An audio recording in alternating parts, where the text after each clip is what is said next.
first kick, I snap into action. When I'm digging in the trenches, get dominated off the line of scrimmage.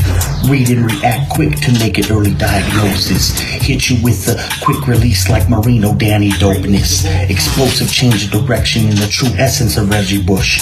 From JT and ZT to DVP and AVG. Terminator to a quarterback, Hunter JP. Steve Ross, the boss, King Flow, and card slinging, gambling genius, Slick Chris Greer. Good morning, everyone. This is Rob Mosley, aka Dolphins Thirsty, founder of DolphinsThirsty.com. Make sure you check out that site. As always, I am glad to be with Justin. Justin of Digging in the Trenches. How are you today out there in Colorado? Doing great, man. Doing good. Woke up feeling pretty chipper this morning. It's Monday, ready to go get that bag, start my week off. It's snowing here in Colorado, so I'm like, oh no, but that's all right. Yeah, it's snowing a little bit this morning. That's okay though.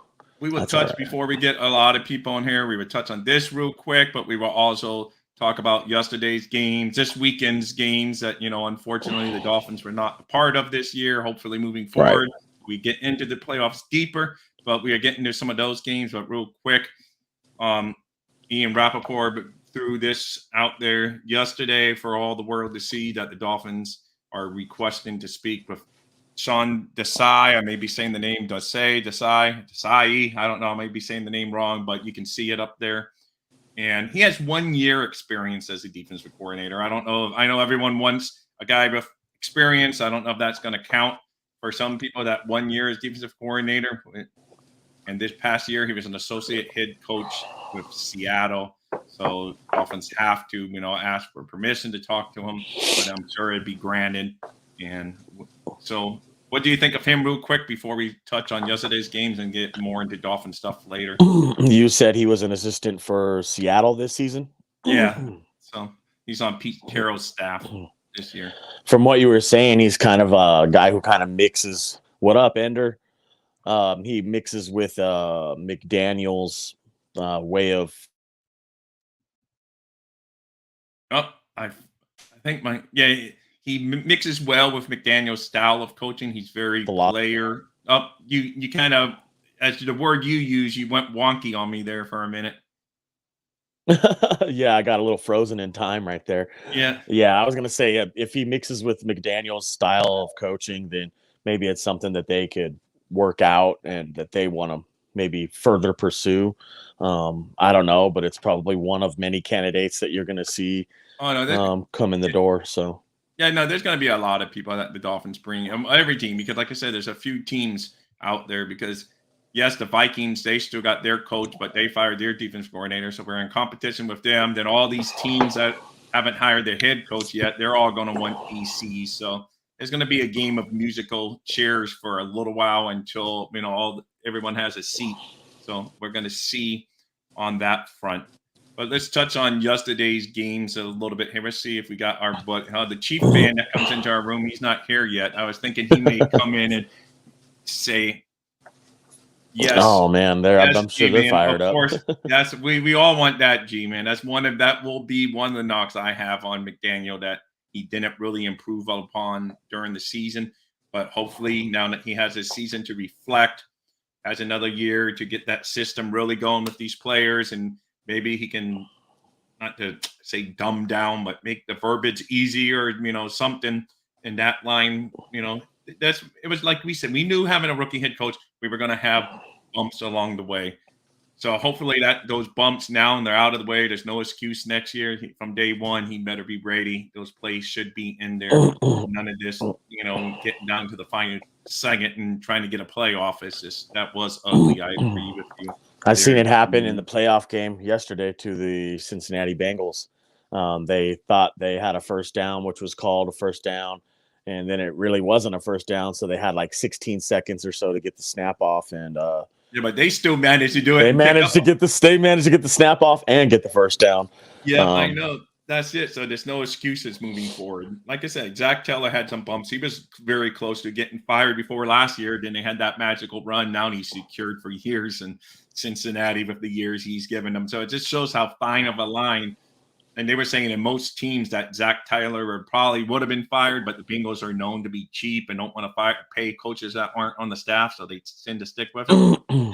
Now he's like the toast of the NFL, Zach Taylor, and just on the Dolphins staff. So yeah, I mean, it all starts with when I think of the Cincinnati Bengals right now, it starts with their quarterback. Joe Burrow is Joe Smooth for a reason.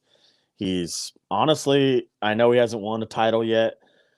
I know he hasn't won anything yet, so you can't crown him or anything like that. But as far as the eye test can go, man, Tom Brady, watch out. This guy is literally like the best thing since sliced bread right now that I see playing the quarterback position. The ball's coming out so fast, bro. So fast. You rank him ahead of Patrick Mahomes, a healthy Patrick Mahomes, not a guy with a sore ankle. No, not yet. Not yet. Okay. I wouldn't. I think Patrick Mahomes is the best quarterback in the NFL. For my money, at least, he's the best. He's the best. I do too. I think Burrow's right up there with him. I think. I think Burrow's like right underneath him. Right. I think he surpassed Josh Allen, not just based on yesterday, but on the whole season as a whole. I think he's passed Josh Allen on the hierarchy of quarterbacks currently playing in the NFL. I agree. I think last year he did that. I think he passed Josh last year, and now this year he's just submitting, like doubling it up, being like, "Nah, man, I'm here to stay." Like. He said, "Hey, how long is someone asked him how long is the title contention open for Cincinnati?" He's like, as long as I'm playing football for him. So I mean, I just like the kid. Like, he has a good attitude, right? Yeah. Because we all love him. Oh, our window of the Dolphins is closing quick. He's like, what window, man? As long as I'm here, it's nuts. Like this does happen to come down to luck and the football gods blessing you with luck. Remember the year 2020 or 2019, tank for Tua. If we weren't tanking for Tua and Tua wouldn't have got hurt right there, the Bengals probably would have drafted Tua.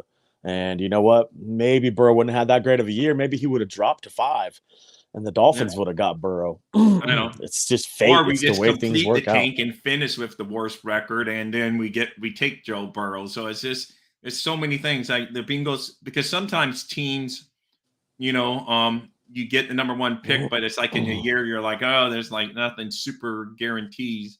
It's like having the number 1 pick this year in the NFL draft. Like, what are you going to do with it? Hey, good morning, Steve.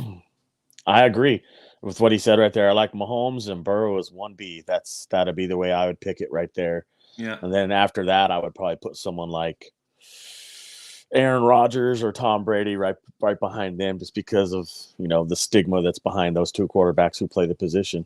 But there's some good quarterbacks playing. Right now. I mean, it is a lot of good one. I wonder what Dallas, like if we're like, you and I are Dolphins talking head. I think guys are doing our show right now in Dallas. How many people are calling for Dak Prescott and the coach's head? That if that would have happened in Miami, they would have been saying, because they paid Dak. That's the difference between the Dolphins and Dallas. Dallas has already opened up the paybook to Dak, and I know some of their fans have to be. Josh Wingate was still he was saying, oh, he's okay, but, so he's a cool Dolphin. I mean, he's a cool Dallas fan. I don't have many cool Dallas fans out there, but Josh Wingate, he's okay. But he was still kind of making excuses saying, well, he's just not, he's just playing a little nervous or whatever, but, the defense is playing great. So I don't know what they're doing out there. Yeah, I bet you right now this morning, Dallas fan, I'm laughing about it because I remember last year when they lost, Stephen A. Smith had this like whole thing segged up of like sad crying music, and Cowboys fans were crying in the sideline. It was pretty funny. I got a kick out of it. I know a lot of Dallas fans though, dude. I know I probably have 20, 30 friends. Are they all 100% behind? Because we know our fan base is so divided on Tua. Are they more behind Dak than the Dolphin fan base are behind? Yeah, honestly, they are. They stand behind their quarterback. They buy their quarterback's jerseys. They rock with their quarterback. They're not gonna diss on him. Maybe a couple Cowboys fans might say, hey, I wish you would play better or something like that. Like they were on his butt last year, but this year it was all about him. I'll be honest with you, man. He did not really play well yesterday, though. No, he didn't play very good. Had a couple picks. I'll be honest with you, though, man. To the end of the game, Stephon Diggs. First thing I woke up in my morning, I was like, damn, I'd hate to be Stephon Diggs this morning. Or not Stephon Diggs, but Travion Diggs, because he dropped a potentially game-sealing interception. It was right in his hands. Like, I even told myself, I was like, damn, if that's me, man, I'm squeezing that. That's mine. That's mine. That's cookies. Well, his brother wasn't too much happy either. His brother on the other side of the country went running out of the locker room. So it wasn't a good day for the Diggs guys. Oh, man, I knew, man, right when they started that game, I was like, oh, man, this is bad. And they started off 14-0. I was like, this is really bad, bro. They're going to get handed. And then the Bengals started running the football on them and applying that offensive line, which was all hurt. And my boy from Kansas, that Akeem Adeniji, who played the tackle spot for them, started applying. Like, they just started busting them in the chops, man. No, I know. I was laughing my butt off watching that game. Like, well, I knew this was going to happen. My buddy, he's a Bills fan. He's a really good friend of mine. Can't believe I'm saying that. I got a buddy that's a good friend of mine that's a Bills fan, but he is. And I'm texting him like, you guys better get it together, bro. You have to start running the ball. Like, get Josh into rhythm. He got back into the game, but man, it's a heartbreaker for them. Cincinnati is just a better team. I mean, they're good, bro. I'm gonna tell you right now, Cincinnati's going to the Super Bowl. I know everybody's like, oh, the Chiefs this. No, the Bengals. Beaten. Yeah, I think they have 3 straight against. They do. Bengals are the kryptonite for Kansas City, bro. Like, I'm telling you now, that Joe Burrow, he's that good, bro. He's gonna be back to the Super Bowl again, but this time, it's gonna go different. You think they're going to? So I think they're going to win the whole predicting here on thing. January 23rd, 2023. You're predicting a Cincinnati Bengal Super Bowl championship. That's right. That's what's going to happen. I've been seeing it for a couple of weeks now. In fact, we were talking about it when the playoffs first started, and I was like, "Who's the most dangerous team, in your opinion?" All 3 of us, I think, were like Bengals, Bengals, Bengals. All of us we seen it then. Yeah. When you see that stuff, man, if you really are gambling, man, go put your money on it right then and there. Yeah, no, they're playing really well. They're peaking at the right time. That defense is good too. They're good. Because like last year, we were all saying after the playoffs, oh, the Dolphins are so far away after watching some of these games over the weekend. Yeah. So fast forward to this year, you look at it and we're not as far as away, but we still got to get the quarterback situation settled and make sure he's healthy and he can stay healthy for a season. And then maybe we can make that run. But because I know after that Buffalo Kansas City Classic game, everyone was like, oh my God, Dolphins. And we're so far away from being able to compete against those big boys. But I think we've narrowed the gap with Buffalo, as it's shown, because we battled and we beat them once. And the other 2 losses that we had, we narrowed the gap to where we're a little bit closer. No, I agree, bro. I totally agree. Like, it's funny, but I pulled up an article yesterday. I was looking at some Dolphins news, and someone put up an article, some dude, Jason something or other, that that Tua Tagovailoa shouldn't be the quarterback of the Dolphins next season at all. Like, I don't know, man. I don't agree with his article at all. Like, I don't understand who you think's going to come in and play quarterback then. Like, so if Miami had beaten Buffalo, I know this is all and if it didn't happen, we're not living in Hollywood. I think they would have given Kansas City kind of like game like Jacksonville did, compete, but Kansas City would have outdone us in the end. But I think we would have not, because Jacksonville didn't get blown out by Kansas City. So, so that's good. No, I agree. I think the Dolphins would have gave Cincinnati a better test than what Buffalo did. To me, it looks like Buffalo, like everything just caught up with him. The long season, getting into the playoffs, then the whole situation that happened with the DeMar thing, everything is just caught up on them. And like, they came into the playoff game in their own house and got worked, bro. Even the conditions, it started to snow and everything was like in their favor. And it still didn't matter, not one bit for them. It's crazy, man. I honestly thought the Bills were going to run the house with Cincinnati. I thought they were going to beat them because Cincinnati was injured up front. They had a bunch of injuries, and I was like, well, that'll be the telltale sign because the Dolphins were injured same way, and Buffalo handled business. But you seen what happened, that's what happens any given Sunday, man. Someone could come out there and beat you. I know, that's it. I mean, there is every given Sunday, but after watching that, I do feel a little more hopeful for the Dolphins, but I still realize we're not quite there. And then the bad thing is on the Dolphins, we're kind of in salary cap bind. And yes, people say the cap is fake, but you still got to you still got to abide by it and push money down the road sometime. So you got to get, right now we're over it. Mm-hmm. So and then we got to come under it and get some people under contract. We don't even have a running back next year. So, to me, to say that, oh, we're so close, I think we're closer than we have been in the past. But we still got a lot of questions. We don't even know who our defensive coordinator is going to be. We don't even know what style. Is he going to be a 3-4, 4-3, a hybrid guy?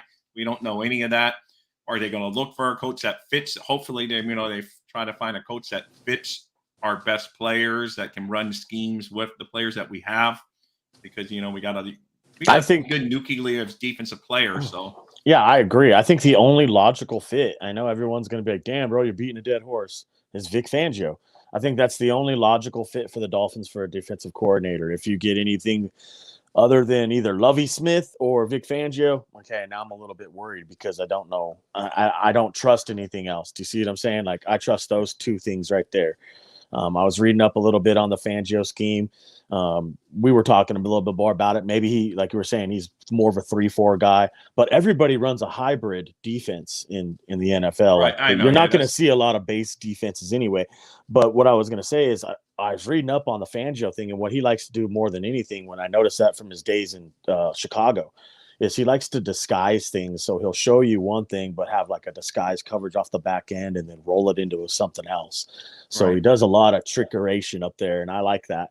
I know that his scheme is basically consists of the linebackers. You have to have the linebackers in order to run his scheme. Right now, we only have Jerome Baker. That's your weakest contract. Spot. When you were talking our pre-draft stuff, I know we're going to hit. I keep on saying it, but we're really going to hit the draft hard here soon.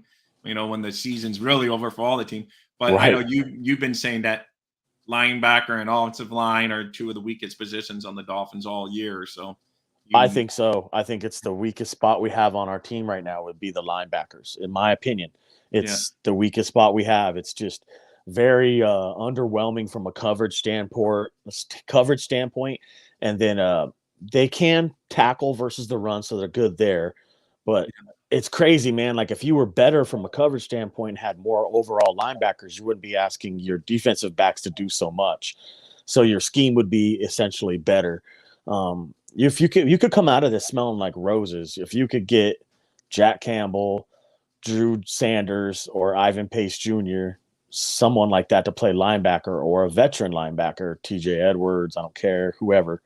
But you got to get Kendall to step up. That's on the roster. You need someone in-house, because that's where most teams improve. They get. I don't think you're going to get any house improvement out of the linebackers right off the bat. Then you may be in, because we're already in South, so you better hit well in the draft, because, like I say, we're not really good against cap. Yes, can you maneuver and go get one really good guy, but you're not going to fill a lot of spots in free agency this year with how the Dolphins have maneuvered the cap. So they'll be lucky. Get under, as I was going to say, I'm looking at a lot of in-house guys that are already on this defense coming back and being the main contributors for next year. I was messing around with the over the cap calculator last night, and I've done it a couple times now. I found a way you could shave and get us almost $50 million, but you have to have restructures, and you have to make a couple of post cuts, things like that. Like that mentioned by other people, last week, and then other people. Barry Jackson brought up some stuff. So there are moves you can do, but start at the top. A lot of that, though, you got to get your own guys, because people say, "Oh, bring in," but we don't even have running backs on there, so you got to take care of your own guys before we start. That's exactly what they'll do, bro. Right there. I like the 4-2-5. I like that scheme right there. That means you only need two linebackers, literally, to play underneath, and then the rest of defensive backs. And if you're going to run a 4, I'm sorry, didn't cut y'all, but Fangio does run the 3-4. We were reading up on, but like you say, he's more of a hybrid guy, so he can probably switch to fronts like that. Anyway, you can. He'll run all of those. He'll run 3-4, 4-3, 4-2-5, 3-3-5. Yeah, he'll run all those stuff. Everybody does. Would he do a 46 like Buddy? Yep, he'll run. He'll mess around with the little 46. He'll mess around with a lot of everything. But what he does is he schemes it correctly to where, the front side has to win in that 4-2-5 in order for it to be effective. So you have to get organic pass rush with those 4 front down linemen. His scheme is really consistent. Like I say one more time, over the linebackers, and your linebackers really have to fit his style, meaning each one of them has to be able to cover ground, be a little bit rangy, and you have to be able to tackle. Jerome Baker, you can fit as a chase defender, like, as playing one of the, I guess you could call it the weak side linebacker in a 4-3 front. He could play right there. and it wouldn't be too bad. But the minute you ask Jerome to start doing a lot of coverages, mix it up. Exactly, Steve. That's what everybody does.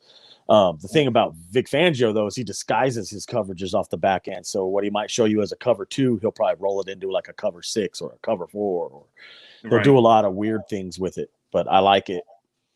Okay, I know he's the one you've been beating, like you said, beating the horse. It's like an Indian drum over here for me. But almost everyone out there doing it. So you gotta definitely have to have backup plans. Yeah. Lovie Smith. Oh, there is. I don't know if he's interested in coaching this year. I haven't really seen much. I would imagine he's going to be. That's his life. I imagine he'll be right up his alley if Dolphins were to call him up saying, "Hey, we want you to be the coordinator." I'm sure he'd be responsive to that. Okay, so that's good. I mean, there are other names out there. Like I say, if you were just joining us earlier, I had the Sean, because yesterday Rappaport. Most people didn't know him, but I did some reading up. I'll be honest, I didn't know too much of him. I did write a little bit about him as a possible candidate this week before him in Rappaport, because I had done research of people that the Dolphins might be interested. And I noticed he is a good fit for the McDaniel style. You and Steve don't like his style, but he's very he's more of the guy that would say, you could have done it this way. Look at this good highlight of how you've done it well in the past, instead of you guys kind of went up in the face mask yelling, "What are you doing? You messed up." So he's more of that McDaniel style where he's very player friendly. So that's where I think that name could have some weight. He kind of has the same educational background as McDaniel. So I could see them meshing well in an interview. But like you say, you want a little bit of change. You want a guy, he has 1 year as defensive coordinator, but you want the Fangio, who's had many years and has some head coaching experience. Yeah. I mean, don't get me wrong. I'm not trying to come off as the total jerk here and that dude who's going to point out every time someone has a bad rep or something like that. But I think it does need to be pointed out. I think you do need a disciplinarian saying, "Hey, this is wrong. I don't want you taking that angle so far, squeezed down inside on the line of scrimmage. I want you to stay home and set the edge right there." There's different things you can do from a coaching standpoint to critique a player rather than just knock him down. You can still be like, "Hey, I want this done right here," and make it come across to where you're very adamant and stern in your mannerisms to where this has to be done on third down. I have to have a stop right there. You can't let him go. Right. But, I'm not going to break a player down too much unless it's time after time. I'm in a film session. It's week 5 and it's the same thing over and over again. Then I'm going to get a little pissed off because it's frustrating, because it's hey, if you can't do it, I'll put somebody in there who will do it. And that's my philosophy on it. Okay. Well, good morning, Steve. Welcome to the show. Well, good morning. How y'all doing? Doing great, man. Yeah, can't complain, man. Hey, we dropped the link. Anyone else who wants to join can join. So, Steve, what do you think of all the games yesterday, over the weekend, I should say? Any one that stood out to you above everything else? I like the Cincinnati game. I like Cincinnati. I agree with all of what you're saying. Cincinnati's going to be a tough team to beat. They got a really good defense, and of course, what more can you say about Joe Burrow, right? Oh, I know, right? He's so smooth. So Philly's looking pretty good too. I know. Yeah, they didn't even have a contest this past weekend. That was that was a blowout, man. They got Giants got smacked going up there. That's for sure. Yeah. I really thought the Giants would put on a better effort than they did, but so did I. They got blown out. Mm-hmm. So, what do you got, Steve? What are you looking at if right now we're early week? We don't even know 100% how Mahomes' ankle is and everything, but as we stand here on this Monday, what's your Super Bowl prediction? What teams are going to be playing in the Super Bowl? I think Cincinnati and the 49ers. Oh, okay. That's what good. I think as well. That'll be my picks right there. Yeah, I like Kansas City. I like Mahomes. I really do. I like his style of play, but I don't think Kansas City has the defense to do it. I think their offense is dynamic. With Kelsey and the rest of those guys and Pacheco and all that, but I just don't think they're going to have enough firepower and to keep up with Cincinnati. Yeah, I don't know. Philadelphia is hard to judge.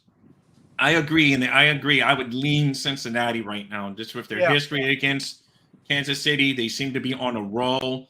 But the NFC game, I admit, I really don't know how great the 49ers are or the Eagles are. Is it because they've been playing maybe the teams that aren't the greatest and they're on a roll, or is it because they both look like dominant teams? So it's like it's hard to me to get a finger in either one of them. Like, are they both kind of fake, or are they both really that good? So either way, we're gonna find out, I guess. That's right.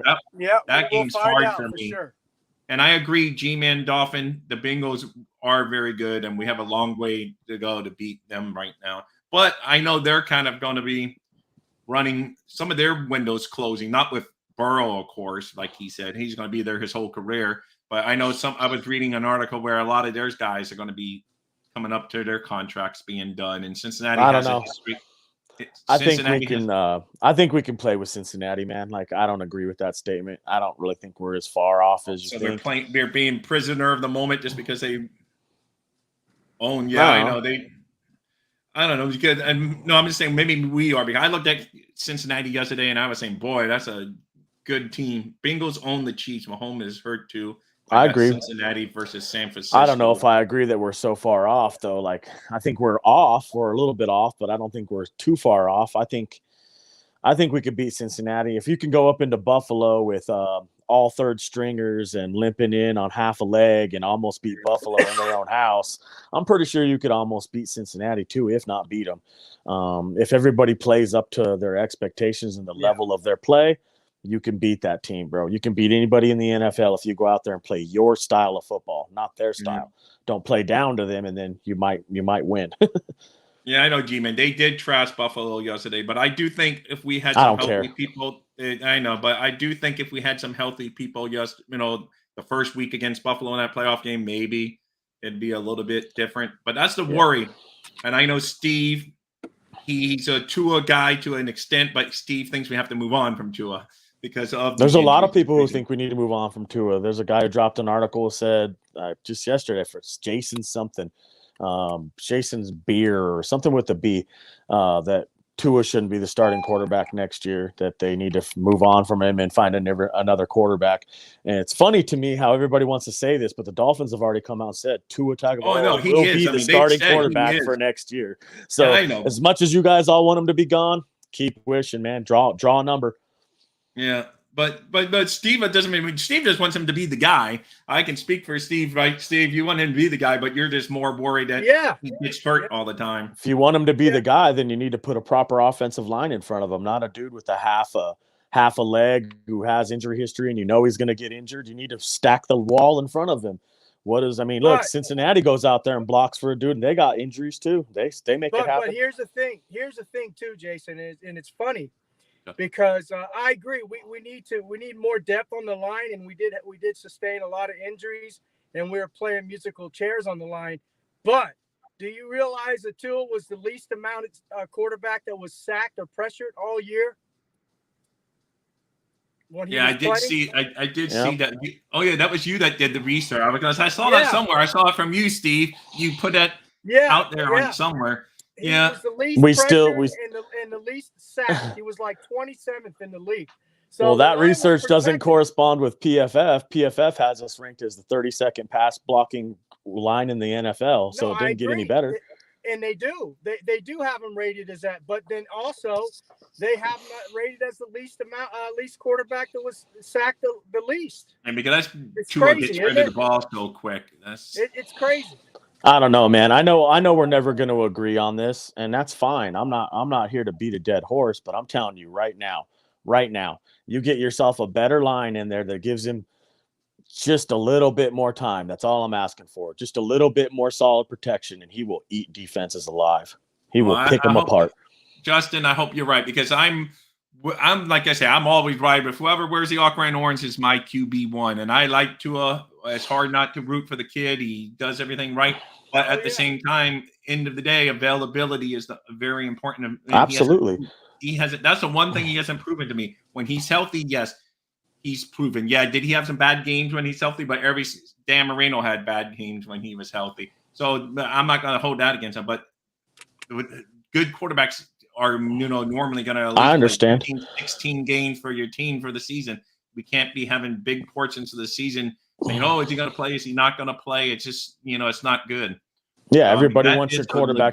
Everybody wants your leader to be available. I get it, bro. I totally get it. Dan Marino threw a lot of interceptions too, but then he threw the ball a lot too. I'll be honest with you, dude. I'm the biggest Tua fan you're probably going to find out there. Well, I know you are. If you brought in a Mike White and Mike White started to play better than Tua, and Tua's hurt and going through concussions and protocol and all this stuff next year, do you think I'm going to be up here like Tua needs? No. He would be on for the Mike White. He got a little wonky there. What? Okay, yes. Justin's like me. He rose. You kind of froze up, man, again. Yeah. You always froze right when you get all fired up. I know, right? No, so, man, anyway, you're saying that no matter who the quarterback is, you're riding with him. That's it.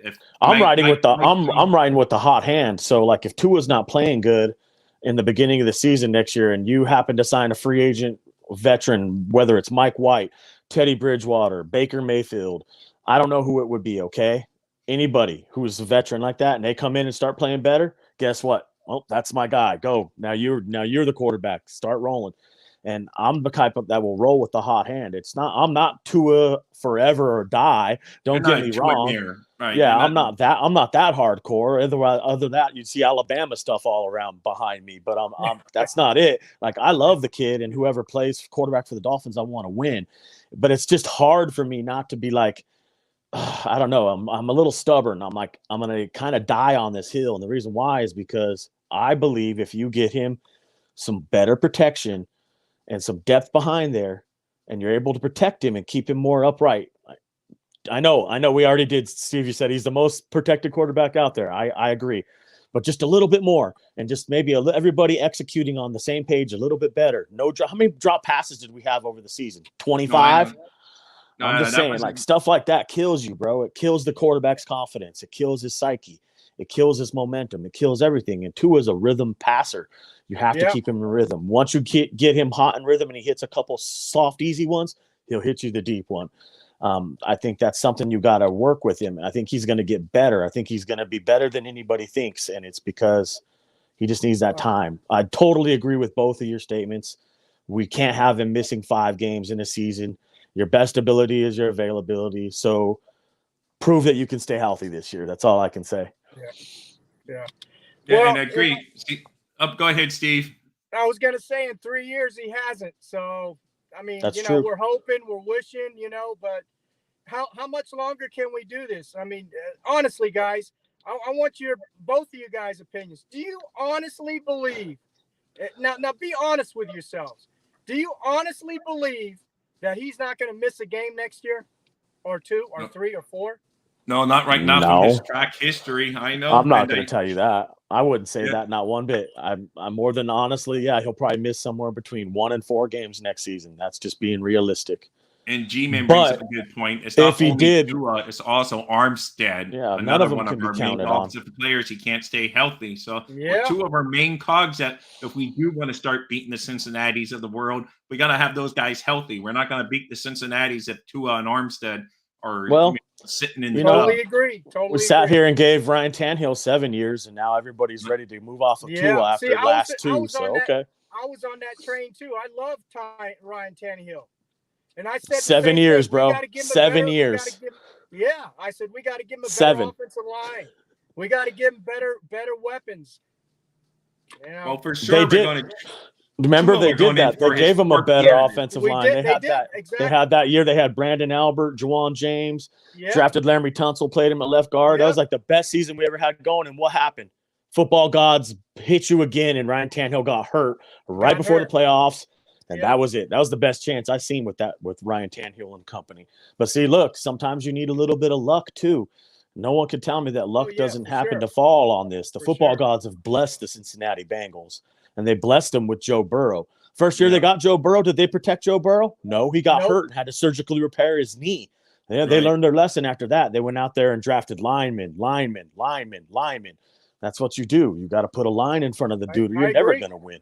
Yeah, and you're right, G-Man. The offensive line has been an issue almost since Shula. Like he said, we had a couple Brandon Alberts to fill in for a year, but no long consistency since the Richmond Webb and Keith Sims. And how do you think how do you think we're going to find guys like Richmond Webb and Keith Sims and guys like that again? Because it ain't going to be via free agency. I'll tell you that right now.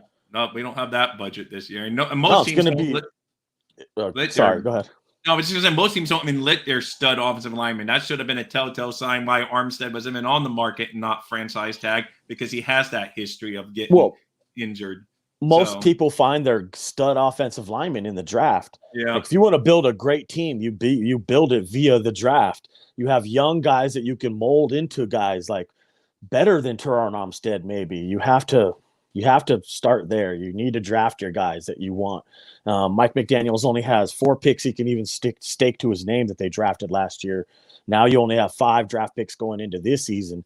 The pressure is on, and the pressure is on to hit on those draft picks and to make sure that you get enough players around here to help you be competitive next year. Well, that falls on Chris Greer overall. So Chris Greer, and he hasn't had a history of drafting offensive linemen well. So, Yeah, he hasn't, but he has a history of, I guarantee you this right now, those books will be put together before the beginning of the season, and the Dolphins will have $30 to $40 million in cap space, somewhere around. But that's where you also have to think Stephen Ross. People love to pick on Stephen Ross, but he allows these, he gives more guaranteed money just to free up money. So, not a lot of owners will do that. So, we're lucky there. Yeah. One more thing here while we're having this nice discussion with all 3 of us right now, because I'm enjoying talking football with you guys right now. This is great. I know we all want to win. I know we all want to go to the same place. Don't get me wrong. I might be a big Tua guy, but let me just ask you this.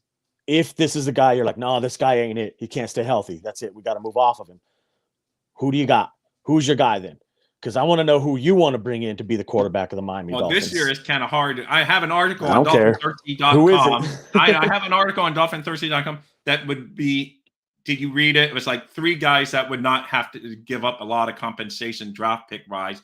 Jimmy G, Derek Carr, and the other guy, Baker Mayfield. I listed those 3 guys as if they came in and it was a fair, open competition, would they breed out Tua? I think Jimmy G maybe would beat out. It would be the closest of the 3, I think, but I don't think any of them would beat out. Out of all 3 of those guys, I think there's only one in there that's even realistic.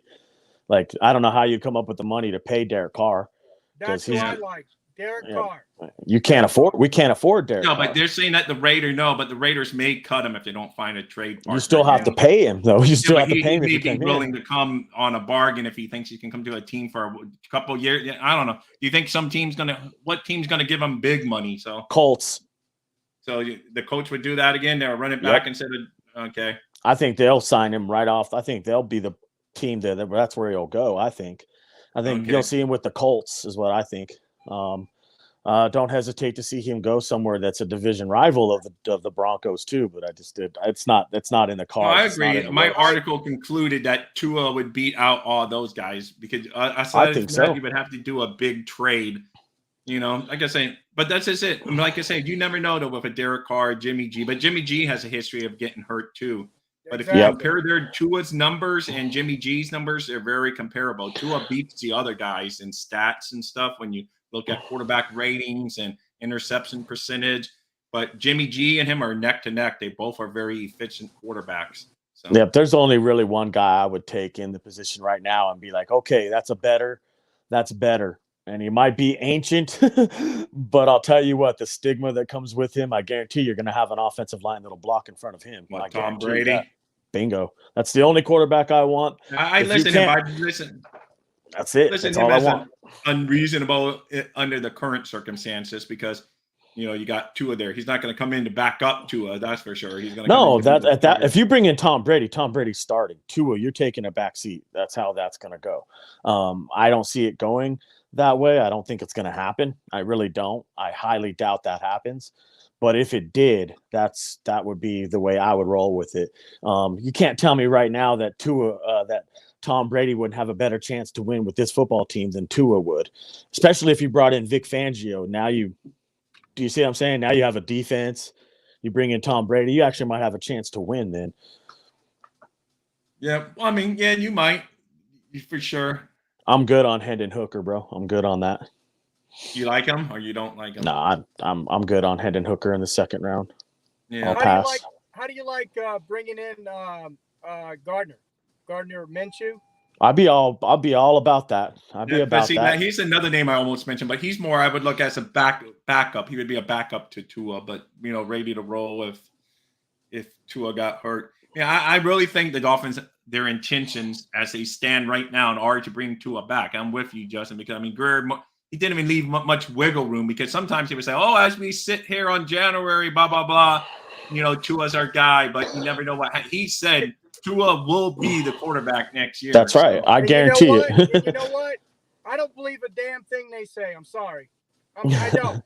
They're blowing smoke up your butt, because I have a feeling they're protecting Tua this year again. They're coddling him. They don't want to hurt his feelings, and he had the concussions, and they don't want all the smoke, happening in Miami. That makes sense too. With all the talk, of bringing in Brady and bringing in Deshaun Watson, they don't want that this year again. So I think they're just blowing some smoke up our butts, and they're telling us what Dolphins want to hear. And what some Dolphins you didn't want to hear that. So some Dolphins. No. I really believe that. I know. So then, what are they going to do then? Do you think they're going to wait till the last second and then drop the hat on you, or what? I don't know, but I know they. I don't think, honestly, I really don't. I think they want to move off from Tua. Come on, man! They wanted to move off from him last year. No, I agree. Let's face it. If Tom Brady calls up the owner and says, "Hey, I want to be a Dolphin," Ross would be knocking over. I don't care what you said, Chris Greer. He's been loving that big name forever. So Stephen Ross would probably roll out the red carpet. I just threw it out there for food for thought. That's all. No, you're right. We don't know. It's just speculation. Okay, real quick. I'm horrible at promoting. I'm going to promote you, Steve, and me. But first, let me promote me. If you're watching Dolphins Daily on Dolphins Thirsty, make sure you hit that like and subscribe button. We're here. We try to be here as often as we can for you. So make sure you check out dolphinthirsty.com. You'll go there. There's not tons of ads, nothing to sell you, just fun Dolphin stuff, trivia, all that kinds of stuff.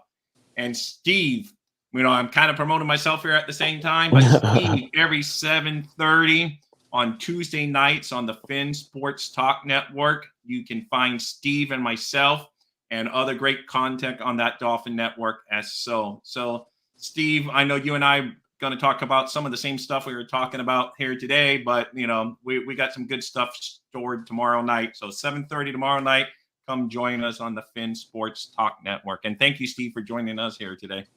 Oh, thank you for having me on. And yes, thank you, Rob, for mentioning the Real Talk Finn Talk show tomorrow night. I know you and we've talked about this. We're gonna have the Dolphins defense edition tomorrow night. Yeah, we're gonna talk about possible coordinators. Who knows? Maybe there'll be some news by then. Doesn't look like anyone's moving that fast on that front, though. So I don't know. They're all filling each other out. So do you like, not to kill too much from your tomorrow show, but you like Fangio as your number one choice as DC? Fangio is good. I wouldn't be mad if we got him. I like him. Honestly, I like Lovie Smith. No, that's another. Justin mentioned him. I've mentioned him too. But yeah, he's a good one. He could be a good fit. I'll take either or, bro. I'll take either or. I like his philosophy, and he's also he has experience as a head coach now, so I think he could be an asset to McD. Yeah, so do I. Yeah, that will be good, and that's going to be the biggest thing to improve upon is the defense, because the offense did overall do pretty well this year. We had our. It was just a weird season, man. It was like the fluky. Not the flukiest, but the word I'm looking for, like streakiest. Yeah, streakiest season I've seen. You win 3, lose 3, win 5, lose 5, then you get 1 to get in there. But then we lost in the playoffs. But it's just it's crazy, man. But the biggest inconsistency I see off this whole team, it's not defensive line, it's not the offensive line, or the tight ends, or the running backs, or it's the coaching. The coaching has to get better. You have to be better at getting your guys in position. I know you're a rookie head coach. I'm willing to take the bumps with you now. But next year, I need to see a lot more crispness. I don't need to see problems with the play coming in on time. Your clock management has to be a lot better. Mike McDaniels has to look in the mirror here and start fixing the things from the top all the way to the bottom on his coaching style. When you see a problem, I want you to deal with it right away. I want you to nip it in the bud right then and there. If it's a tackling problem, get in there and start having tackling drills. If it's a catching problem, you guys hit the jugs machines, and I want you guys to get this figured out. Yeah. I think he needs to do better of using what he has to his best ability. If you got a tight end who can catch really well and high point the ball, he can run a little bit, run him down the seam. Don't have him running 5-yard out routes and little swing passes, expecting him to break tackles for you when that's not his game. You got to learn to use people for what they're good at. You want consistency on the offensive line. You need to get a steady stream of veterans in there that'll help you have that offensive line be consistent. I know no one's about changing the center right now.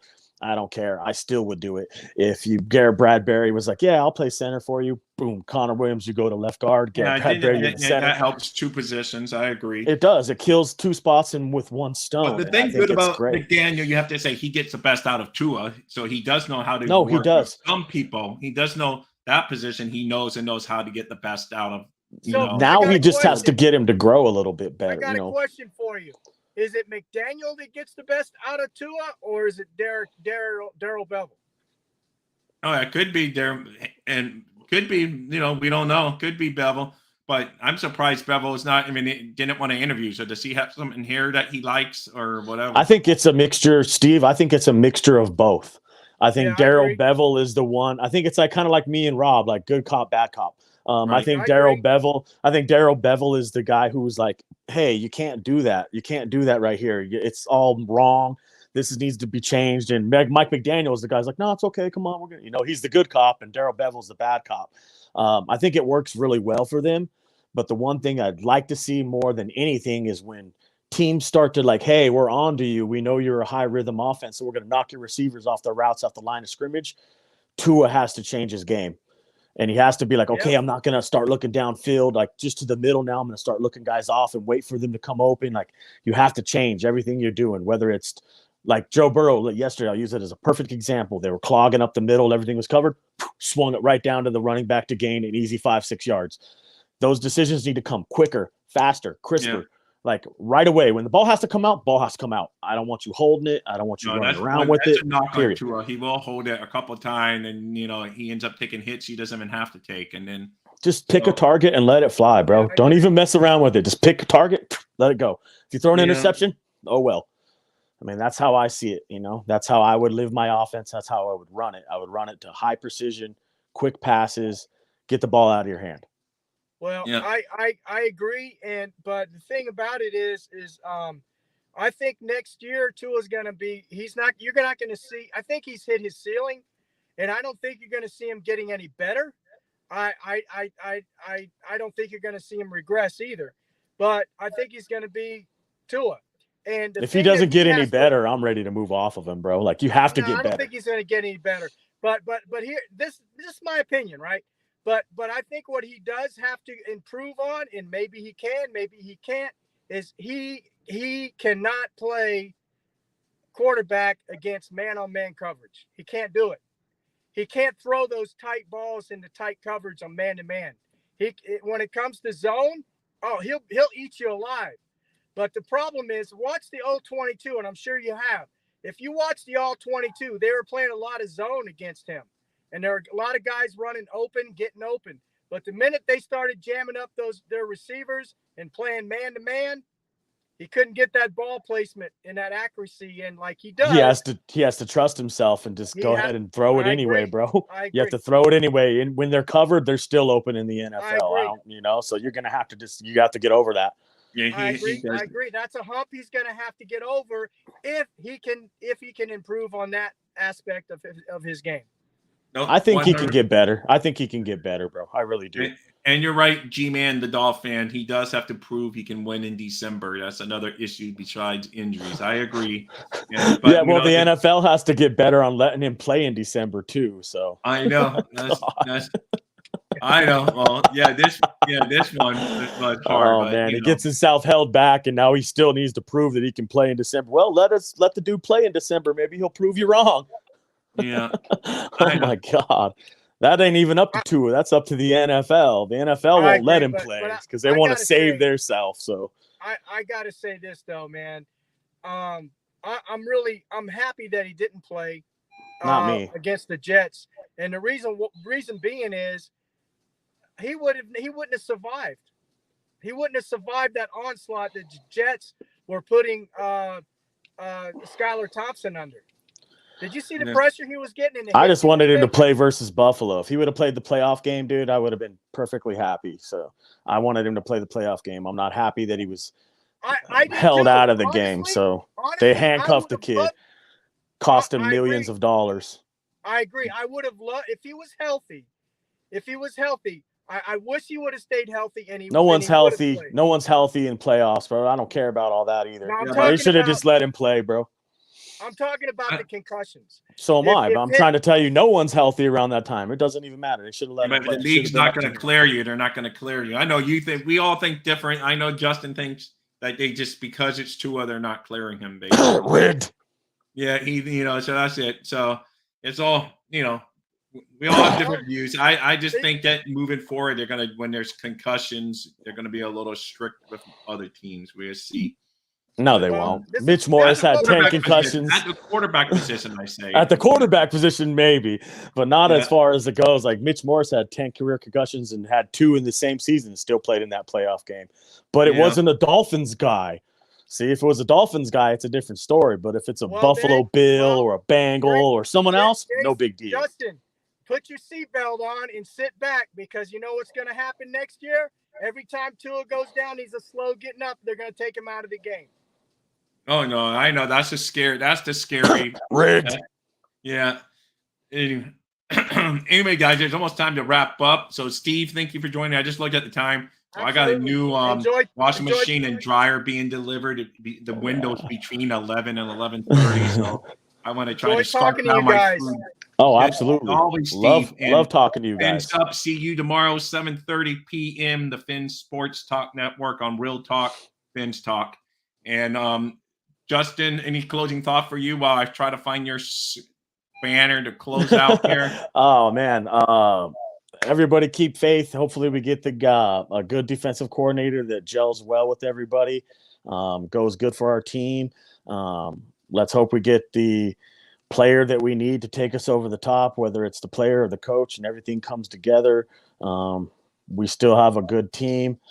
Moving forward, there's a lot to look forward to. We still have the draft. We'll still have free agency.